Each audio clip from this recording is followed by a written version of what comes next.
ताई, माझं लग्न ठरलंय. अरे वा, कॉंग्रॅच्युलेशन. थँक्यू. अगं पण तू नाराज का दिसतीयस?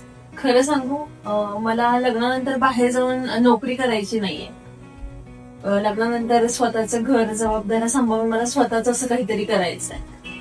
अगं, अशा कितीतरी मुली आहेत ज्या लग्नानंतर घरच्या जबाबदाऱ्यांमुळे घराच्या बाहेर पडू शकत नाही. पण अशा महिलांसाठी आपण एक छान सुवर्ण संधी घेऊन येतो ना. अख्ख्या महाराष्ट्रभर फिरत असताना अनेक महिला मला विचारतात, ताई आम्ही घर बसल्या काही करू शकतो का? तर फायनली हा व्हिडिओ तुमच्यासाठी आहे. आपल्या महिलांचा आवडीचा विषय तो म्हणजे साडी आणि ज्वेलरी. सो साडी आणि ज्वेलरीचा बिझनेस करून तुम्ही घर बसल्या लाखो रुपये कमवू शकता. हा बिझनेस चालू करण्यासाठी तुम्हाला खूप मोठ्या गुंतवणुकीची गरज नाहीये. बस फक्त एक स्मार्टफोन जो तर तुमच्याकडे आहेच, आणि दिवसातील 1 ते 2 तास. महाराष्ट्रातील 22,000 पेक्षा जास्त परिवारांना रोजगार देणारी आणि लोकमत ग्लोबल अवॉर्डने सन्मानित कंपनी सोबत काम करण्याची सुवर्ण संधी.